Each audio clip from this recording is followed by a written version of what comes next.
नमस्कार मित्रांनो, मी आहे तुमचा मित्र चोकंद पोटोबा। तर आज पुन्हा एकदा मी नवीन रेसिपी घेऊन आलो आहे तुमच्यासाठी। तर आज आपण बनवणार आहे हॉटेल स्टाईल किंवा आपण त्याला ढाबा स्टाईल म्हणू शकतो, डाळ तडका। तर डाळ तडका ही खूप प्रसिद्ध आणि लोकप्रिय डिश आहे। म्हणजे आपल्या महाराष्ट्रामध्ये प्रत्येक हॉटेलमध्ये विक्री जास्त होणारा आयटम म्हटलं तर डाळ तडकाचा असेल। तर आपण डाळ तडक्याची रेसिपी बघणार आहे। त्याचबरोबर आपण मागच्या 2 रेसिपी केल्या, त्या रेसिपीला तुम्ही भरपूर प्रतिसाद दिला, त्याबद्दल धन्यवाद। आणि आपण ह्या नव्या सिरीज मध्ये काय करतोय, हॉटेल स्टाईल रेसिपी घेऊन त्याची कॉस्टिंग सांगतोय आणि कॉस्टिंग घेऊन किती फायदा होतो, किती नफा होतो, किती खर्च होतो, ज्या ज्या प्रकारच्या हॉटेल मध्ये ज्या गरजेच्या म्हणजे तुम्हाला माहिती ज्या ज्या गरजेच्या आहे त्या आम्ही देण्याचा प्रयत्न करतोय। तर आमची व्हिडिओ आवडली असेल तर लाईक करा, शेअर करा आणि सबस्क्राईब करा। तर मित्रांनो, चला डाळ तडक्यासाठी काय काय साहित्य लागते ते एकदा बघून घेऊया। तर मित्रांनो, आपण आता ढाबा स्टाईल डाळ तडका बनवणार आहे। तर त्यासाठी काय काय साहित्य लागणार ते आपण एकदा बघून घेऊया। तर प्रथम आपल्याला काय आहे, तूर डाळ लागणार आहे। ह्याचं वजनी प्रमाण आहे 125 ग्रॅम। तर बाजार भावाप्रमाणे आता सध्या 130 रुपये किलो चालू आहे। तर याचं कॉस्टिंग किंवा आपण याचं किंमत 15 रुपये आहे। आणि हे आहे मूग डाळ, ह्याची वजनी प्रमाण आहे ना 125 ग्रॅम आहे। तर बाजार भावाप्रमाणे ह्याची किंमत 130 रुपये किलो आहे। तर ह्याची 125 ग्रॅमचे 15 रुपये होतात। त्याच्यानंतर आपल्याला लसूण लागणार आहे, हा लसूण आहे। तर ह्याचे वजनी प्रमाण आहे ना 20 ग्रॅम आहे। तर ह्याचे 2 रुपये होतात। आणि आपल्याला लागणार आहे 20 ग्रॅम तेल। तर 20 ग्रॅम तेलचेही आपले 5 रुपये होतात। आणि आपल्याला हळद आणि गरम मसाला लागणार आहे, जे प्रत्येकी 5-5 ग्रॅम आहे। या दोघांचे 5-5 रुपये होतात। आणि आपल्याला उभ्या कट करून घेतलेले 4 मिरच्या लागणार आहेत। आणि कांदा आणि टोमॅटो हे प्रत्येकी 100-100 ग्रॅम आहे। तर जे प्रत्येकी 3-3 रुपये होतात। आणि चवीपुरते आपल्याला मीठ लागणार आहे। आणि मित्रांनो, हे सर्व साहित्य आपल्याला लागणार आहे ते डाळ शिजवताना टाकून वापरायचं आहे। तर काय आहे मित्रांनो, डाळ तडका बनवताना नेहमी 2 स्टेप मध्ये बनतो।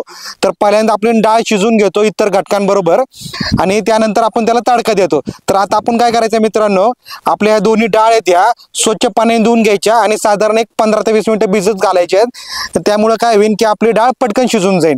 तर मित्रांनो, चला आपण पुढच्या रेसिपीकडे जाऊया। मित्रांनो, तर आपण काय केलेलं आहे, मग अशी डाळ शिजवताना जे घटक टाकणार आहे त्याचं कॉस्टिंग घेतलं होतं। तर आपला डाळ तडका म्हटलं तर डाळ तडका खूप स्पेशल आहे, की जेवढा चांगला तुमचा तडका बसणार तेवढा टेस्ट येणार आहे आपल्या डाळ तडक्याला। तर आपण डाळ तडक्याला तडका देण्यासाठी लागणारं साहित्य बघून घेऊया। तर त्यासाठी आपल्याला पहिल्यांदा लागणार आहे तेल। तेल आपले 20 ग्रॅम आहे। तर त्याची कॉस्टिंग 3 रुपये होते। नंतर जिरे मोहरी आहे, याचे प्रत्येकी 2 रुपये कॉस्टिंग होते। त्यानंतर हा लसूण आहे। तर लसूणचं कॉस्टिंग 1 रुपया होते, ते 10 ग्रॅम आहे। त्याच्यानंतर हा 5 ग्रॅम बेडगी मिरची पावडर आहे, याची कॉस्टिंग 5 रुपये होते। हा कढीपत्ता आहे आणि कोथिंबीर आहे। आणि फोडणीमध्ये आपण हे सुकलेल्या लाल मिरची वापरणार आहे। आणि काय होतं, लुकही चांगला येतो आणि टेस्टही चांगली येते। तर आपल्याला तडका एकदम बेस्ट लागला पाहिजे। तडका जेवढा बेस्ट लागणार तेवढे आपल्या डाळ तडक्याला चव चांगली येणार आणि दिसायला। तर मित्रांनो, आता आपण डाळ तडका बनवायला चालू करू। तर आपण काय करणार आहे, ढाबा स्टाईल डाळ तडका बनवणार आहे। तर याच्यामध्ये काय आहे, आपण आता डाळ भिजत घातली होती। तर आता प्रथम काय करायचं, आपण एका भांड्यामध्ये पाणी गरम करून ठेवलेलं आहे। तर आपल्याला काय करायचं, याच्यामध्ये आपल्या डाळी शिजवायचे आहेत। तर काय करायचं आपल्याला, की आपण डाळ भिजत घातली होती त्या भांड्यामध्ये, तर त्या भांड्याच्या साईजच्या 3 पटीने आपल्याला पाणी घ्यायचे गरम करायला। आणि त्याच्यामध्ये आपल्याला आपले डाळ शिजत घालायचे। तर आपलं पाणी थोडंफार उकळायच्या स्थितीमध्ये आलेलं आहे। तर आपण काय करू, प्रथम तूर डाळ टाकून घेऊया। त्याच्यानंतर ना आपण सॉरी मित्रांनो, मी मूग डाळीला चुकून तूर डाळ म्हटलो। तर पहिल्यांदा आपण आहे ना मूग डाळ टाकली होती, आता आपल्याला तूर डाळ टाकायची। तर आपण हे गरम पाण्यामध्ये काय शिजवतोय मित्रांनो, काय होतं की गार पाण्यामध्ये आपण डाळ शिजत घातली तर ते शिजायला खूप वेळ लागतो। त्यामुळे नेहमी काय करायचंय की गरम पाण्यामध्येच शिजवायचे। तर आपण डाळ शिजायला घातलेली आहे, त्याचबरोबर आपण इतर घटके टाकायचे आहेत। याच्यामध्ये काय करायचं, आपल्याला कांदा टाकायचा आहे, नंतर टोमॅटो टाकायचे, त्याचबरोबर आपण उभे चिरलेल्या 4 मिरच्या टाकायच्या आहेत। असलेला लसूण आहे तो लसूण टाकायचा आहे। त्याचबरोबर कढीपत्ता आणि कोथिंबीर टाकून घ्यायचे। काय होईल, त्यामुळे कढीपत्त्याचा आणि कोथिंबीरचा फ्लेवर डाळ शिजताना डाळीमध्ये होईल, म्हणजे तो फ्लेवर आपल्या डाळीमध्ये उतरेल। त्याचबरोबर आपण टोमॅटो टाकले, त्याचाही फ्लेवर आपल्या डाळीमध्ये उतरेल। आणि आपली मिरची, त्या मिरचीचाही फ्लेवर आपल्या डाळीमध्ये शिजतानाच उतरेल। त्यामुळे आपल्या डाळीला सगळे फ्लेवर आल्यामुळे आपली डाळ टेस्टी होणार आहे। त्याचबरोबर काय करायचं, आपल्याला थोडासा गरम मसाला टाकून घ्यायचा आहे। आणि त्याचबरोबर आपल्याला महत्त्वाचा घटक म्हणजे हळद. हळद थोडीशी नेहमीपेक्षा जास्त प्रमाणात टाकायची आहे. म्हणजे नेहमी जी घरी वापरतो त्याच्यापेक्षा थोडंसं आपल्याला 50% प्रमाण वाढवायचंय. आणि त्याचबरोबर आपल्याला काय करायचंय, चवीनुसार मीठ टाकून घ्यायचंय. मित्रांनो, सगळे पदार्थ टाकल्यानंतर शेवटी काय करायचं, आपल्याला तेल टाकून घ्यायचंय. आणि मित्रांनो, लक्षात घ्या की आपण कुकरपेक्षा कधीही मोकळ्या भांड्यामध्ये डाळ शिजवायची. त्यामुळे काय होणार आहे, आपण जे पण काय बनवणार आहे त्याची चव कुकरपेक्षा चांगलीच लागणार आहे. त्याचं कारण म्हणजे काय होतं की आपण ज्या मोकळ्या भांड्यामध्ये शिजवतो त्यावेळी जो वरचा फेस असतो तो आपल्याला काढायला चान्स राहतो. आणि कुकरमध्ये काय होतं, तो फेस न काढता शिजलं जातं. त्यामुळं काय होतं की कुकरच्या टेस्टपेक्षा आहे मोकळ्या भांड्यामध्ये शिजवलेलं कोणत्याही पदार्थाला टेस्ट कधीही जास्त येते. आणि ते आपल्या शरीराला बी खूप चांगलं आहे. कुकरमध्ये जो फेस असतो तो ॲक्च्युली फेस आपल्या शरीरासाठी हानिकारक असतो. त्यामुळं काय करायचंय, मोकळ्या भांड्यामध्ये शिजवण्याचा प्रयत्न करायचा आहे. तर शिजता शिजता आपल्याला काय करायचंय, जो वरचा फेस आहे तो काढत राहायचा आहे. तर मित्रांनो, आपली डाळ शिजत घालून साधारण एक 10 मिनिटं झालेले आहेत. पाहू शकता तुम्ही, हा वरती फेस आलेला आहे. तर आपल्याला काय करायचं, हा फेस काढून घ्यायचा आहे. तर हा फेस आहे ना, आपल्या टेस्टसाठीही चांगला नाही आणि आपल्या शरीरासाठीही चांगला नाही. तर आपण काय करायचंय, हळूहळू हळू काय करायचंय, पळीच्या साह्याने हा फेस काढून टाकायचा आहे. पाहू शकतो मित्रांनो, आपली डाळ आता एकदम छान शिजलेली आहे. बऱ्यापैकी गाळ पण झालेली आहे.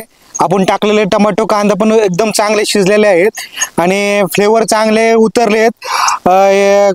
एकाशाहून ओळखायचे तर एकदम चांगला सुवास येतो, एकदम छान सुगंध दरवळला आहे. याच्यावर आपल्याला कळतं की आपले जे टाकलेले घटक आहेत त्याचे फ्लेवर चांगले आपल्या डाळ शिजताना त्याच्यामुळे उतरलेले आहेत. तर आता काय करायचं आहे मित्रांनो, आपण थोडं या स्टेज आल्यानंतर डाळ थोडी अशी घोटायची आहे. जेणेकरून काय होतं की आपली थिकनेस चांगली मेंटेन होते आणि दिसायला पण टेक्स्चर चांगलं राहतं. मित्रांनो, आपल्याला ही डाळ शिजायला साधारण 30 मिनिटं लागलेली आहेत. तर काय हॉटेलमध्ये काय करतात, 2 स्टेपमध्ये डाळ तडका बनतो. एकदा डाळ शिजून घेतात आणि नंतर ऑर्डर आल्यानंतर त्याला तडका देऊन सर्व केली जाते. तर आपण काय केलेलं आहे, आपण पहिल्या स्टेजला आपण आलेलो आहे की आपली डाळ एकदम छान शिजलेली आहे.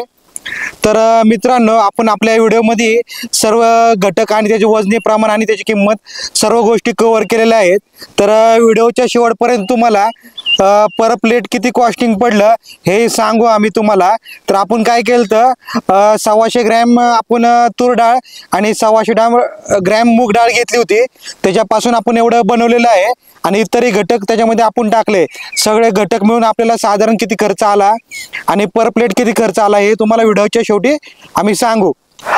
मित्रांनो, आपली डाळ घोटल्यानंतर साधारण उकळी आणून द्यायची आहे. उकळी आणल्यानंतर आपली डाळ रेडी आहे. तर आता फक्त आपल्याला तडका द्यायचा राहिला आहे.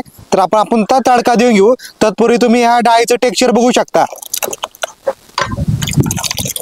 तर मित्रांनो, आता आपण काय करूया, डाळ तडक्याचा तडका रेडी करूया. तर आपण काय करूया, तेल घेऊया प्रथम. तेल साधारण 2 मिनिटामध्ये तापल तोपर्यंत आपण थांबूया. तर मित्रांनो, आपलं तेल चांगलं गरम झालेलं आहे. तर मित्रांनो, आपलं तेल खूप छान पद्धतीने आता तापलेलं आहे. प्रथम आपण तडक्यामध्ये मोहरी टाकूया. मोहरी छान तडतडली की जिरे टाकून घेऊया. आणि जिरे टाकल्यानंतर काय करायचंय की आपला लसूण टाकून घ्यायचा आहे. या सर्व गोष्टी चांगल्या तडतडल्या की याच्यामध्ये कढीपत्ता टाकून घ्यायचा आहे आणि 1-3-4 आपल्या मोठ्या लाल मिरच्या टाकायच्या आहेत आणि हे चांगलं सगळं हलवून घ्यायचंय.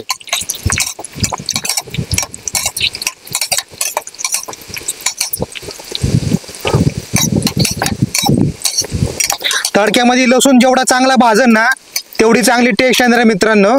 त्यामुळे काय करायचंय, लसूण चांगल्या पद्धतीने भाजला पाहिजे आणि आपला तडका जेवढा चांगला बसणार आहे ना तेवढा आपला डाळ तडका चांगला लागणार आहे. मित्रांनो, आता आपला लसूण साधारण लालसर झालेला आहे. तर शेवटच्या स्टेपला काय करायचं आपल्याला मित्रांनो, तर आपले हे बेडगी मिरची पावडर आहे ती त्याच्यामध्ये टाकूया आणि अशा प्रकारे आपला आता तडका रेडी आहे. आणि आता आपण तडका आपल्या डाळीवर देऊया. पाहू शकतो मित्रांनो किती छान आपला डाळ तडका दिसत आहे.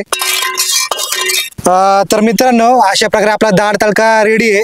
पाहू शकता तुम्ही एकदम सुंदर असं टेक्स्चर आलेलं आहे। तर आता काय करूया आपण वाढून घेऊया आणि याचा तर काय करायचंय राईस वर आपण हे खाणार आहे तर आपण काय करूया सर्व करून घेऊया। तर मित्रांनो पाहू शकता एकदम सुंदर असं टेक्स्चर आलेलं आहे। तर मित्रांनो 125 ग्रॅम तूर डाळ व 125 ग्रॅम मूग डाळ आणि इतर घटकांपासून डाळ तडका बनवण्यासाठी आपल्याला 64 रुपये खर्च आला आणि यापासून 4 प्लेट डाळ तडका प्लेट बनल्या। तर आपल्याला प्रत्येकी एक प्लेट बनवण्यासाठी 16 रुपये खर्च आला।